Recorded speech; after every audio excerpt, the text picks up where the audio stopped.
How's it going, everyone out there in YouTube land?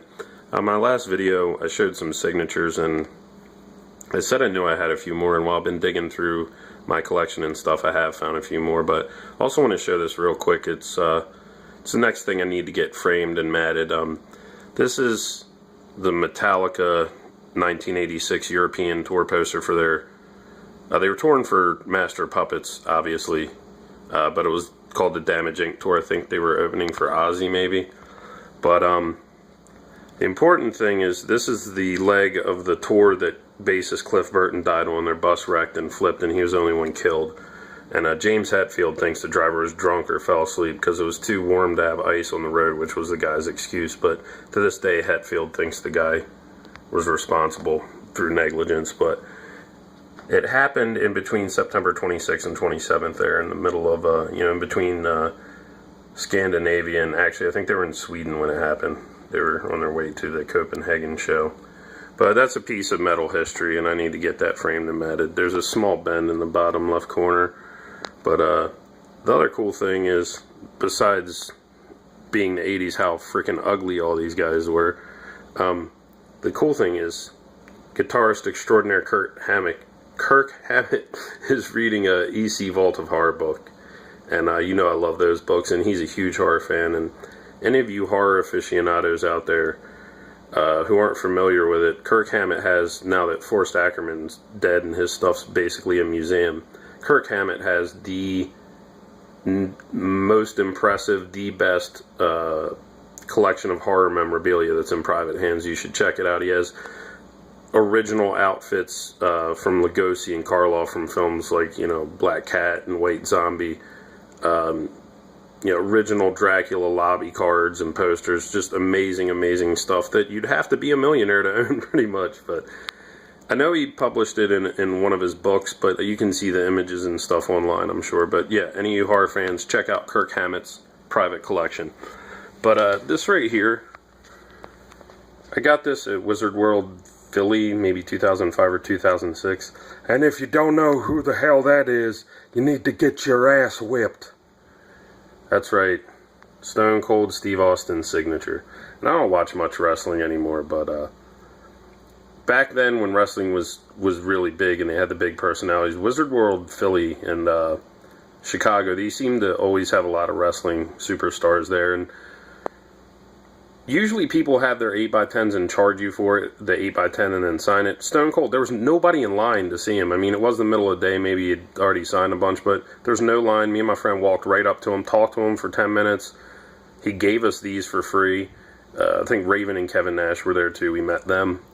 So those are probably at my parents' house. I've moved out of my parents' house like 14, 15 years ago, but I've used my bedroom there and this huge walk-in closet as storage, so because they're nice, they put up with it. But a lot of my stuff's still up there, especially stuff I accumulated in the 80s and early 90s when I was living there. A lot of that's still there. But I think the rest of these are there, because I know I got all 4 of them signed. I forgot I had these. This is part 4. This is Batman Year 3. And at a convention in 1990 he inked this, but penciler Michael Bair, and he was really good. I don't know what happened to him. Maybe he got into another line of work or something, but he was a good penciler and a good inker, and he inked this issue for Pat Prodrick. But again, as you can see, in the 90s it was kind of more customary to sign on the inside cover so it wouldn't be damaged. But what's funny is they used pen a lot back then, which does damage. It leaves an indentation on all the pages underneath. But I don't know where the rest are. I have all them signed, but I did find all of them but number 1. I don't think I sold it, but I may have, or it may just be somewhere else. But I remember meeting them, David Quinn and Tim Vigil, at a convention, and they did this book, Faust, in the 90s. And maybe it came out in the late 80s through the early 90s, but they basically, you can see adult reading, and it was crazy, this book. It was so over the top, published by North Star, and it was so over the top with the sex and the violence and the nudity and the gore and the Satanism. I think they definitely overdid it on purpose to try and go for shock factor sales, and it worked. This book was really hot for a little while, but they just couldn't keep it out even close to on time, and it just really lost steam. And looking back, it really, they overdid it for a shock factor, but there is a coherent plot if you can deal with all the nonsense and Satanism and nudity and sex and violence and blood and gore. I don't know, and actually I think Tim Vigil, I don't know what he's doing now. He had a brother named Joe that was also an artist. I don't know what they're doing now, but I mean, that's a gorgeous cover, man. This guy was a talented artist. I don't know what he's doing now, but he liked to draw a lot of naked women. And again, this was signed inside. But I mean, look at this opening splash page, man. The guy, you know, he had some sick shit going on in his mind probably, but the guy's art is good. It's good. And they're again signed on the interior in pen. So this is Faust number 3. Again, North Star. Another cover of I believe it called him the Silver Slasher. I might be getting that wrong. It's been a while since I read these. But yeah. Quinn and Vigil. Again, 1990. This is book 4.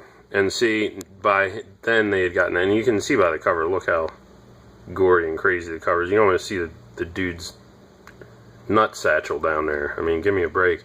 But now they had to put a big warning on the front. Caution, contains extreme violence and sexual situations. And it was just absurd, the level they took it to. It was like total shock value. And this is a second printing. They like to let you know that. There's no question with a North Star book. It's not down the little text, second printing, bam. So you ain't going to accidentally, if you open and look, you're not going to accidentally buy a reprint of these books. But again, Quinn and Vigil signed it. Don't know what he's doing now. He also did Cuda and what was the other one? Grips. But yeah, I'm not even going to show you the rest of this cover. This is the number 5, and this cover is really screwed up, man.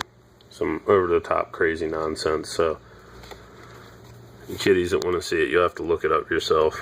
But again, Quinn and Vigil signed it. And they made this series into, some low-budget company made it into a movie, and it was just god-awful.